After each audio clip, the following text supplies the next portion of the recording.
Old Ways Gardening and Prepping. My name is Teresa, and I'd like to welcome you to my backyard and my big beautiful garden, which looks rough at the moment, but when I get done, she's going to be in her full glory.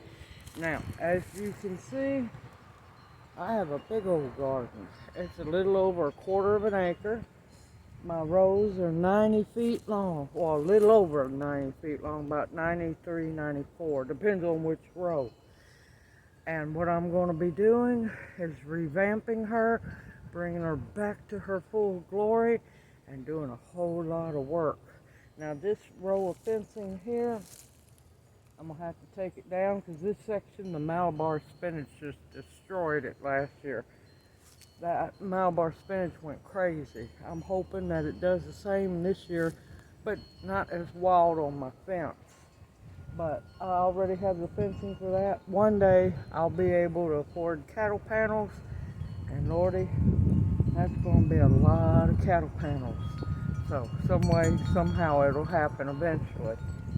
What I'm going to do is I have some big pieces of cardboard I'm going to lay down for my row, and this here is, if you haven't seen my garden before, this is Vinetopia right here. I've got to get the winter plants covered up so they can put back nutrients for the vines, and yeah, it's time to knock a big dent in the mulch pile that Chip Drop blessed me with. So I'm going to pause it, and I'm going to take y'all down here on a little, well, on a walk down my garden. I'll bring you right back. Okay, what I wanted to say is make sure you tarp line your Gorilla cart or whatever cart you have, whatever you use. That way you don't lose your wood chips coming down. Now I've already laid one strip of cardboard here. It's not going to be wide enough, but that's fine because the mulch will still kill the winter greens out. Now I've raked all the leaves over here in the Vinetopia so that they will break down and fertilize. Also notice I've got an armadillo or something digging down here, and that's going to have to come to an end.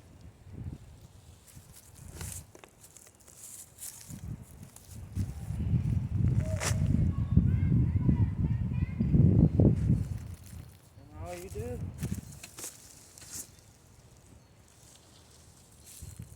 make sure you don't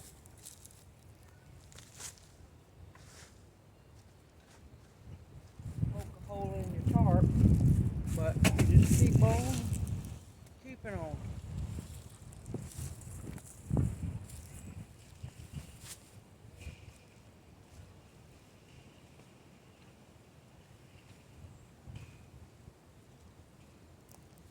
And of course the weight of the mulch on top of the cardboard will kill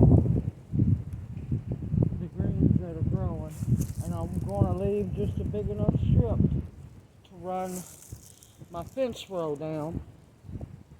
This is my bean row, and I'm going to be working on that once I get this side all done, this pathway and all of Vinetopia done, and I do the next side of the pathway. I'm only putting the mulch on the pathways. That way my poor old tired butt won't have to do a whole lot of weeding this year.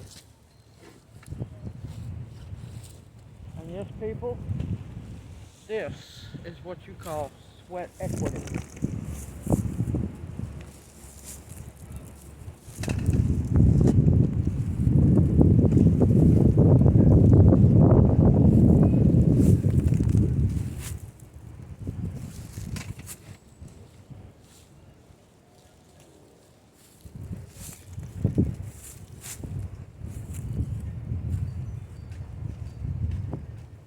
You want to make sure you get your mulch down good and thick,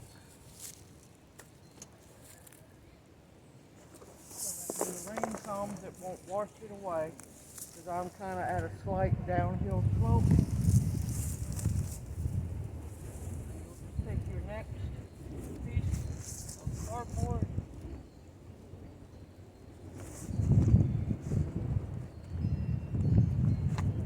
And put it right underneath that first piece. And I'm going to do that all the way down.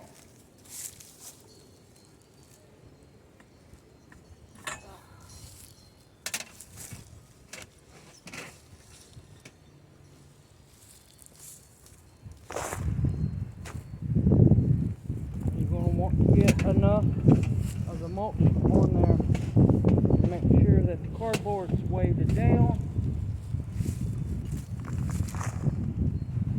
so that it will suffocate and kill out those winter greens.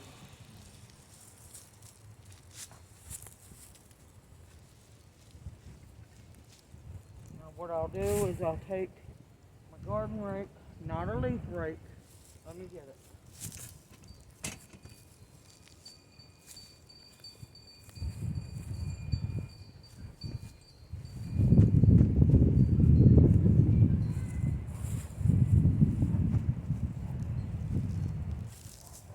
This is a garden rake. And of course I'll just go through Vinetopia and kind of loosen up the weeds.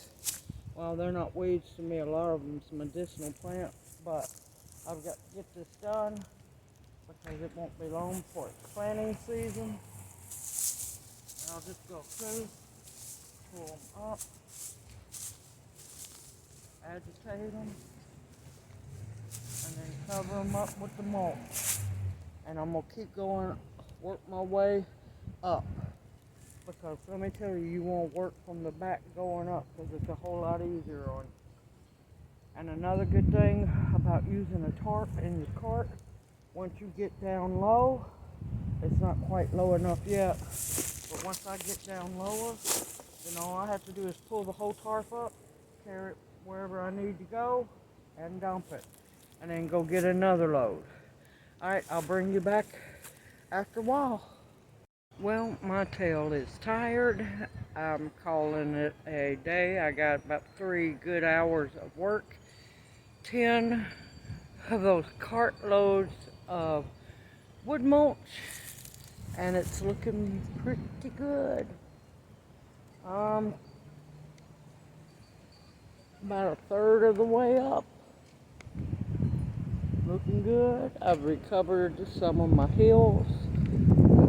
My hills going up that way is easier to see because they're higher. These, I don't know, they kind of broke down, so I've left them uncovered so I can come in after the monsoons are over with. It's coming, and fertilize them real good. Put a whole bunch of compost all in it and get them ready for Vinetopia again this year. Watermelons, winter squash, cantaloupes, honeydews, pumpkins, you name it. It's going to be a whole lot. But like I said, that is what you call sweat equity and the love of your garden. And I've got a lot more to do, and I barely made a dent in the mulch pile, but at least you can tell that I have. I hope this encourages you also to get out there and work in your garden and improve it as much as you can and use as much organic material as possible. That's going to break down into later on in some real nice dirt, and I'm just going to keep piling more mulch on it as often as I can. Everyone, stay positive. You can garden. You can do this. I look forward to seeing you in my next video. I'm fixing to go sit down because this old girl's ready for a break. I look forward to seeing you in my next video, and may you each be blessed.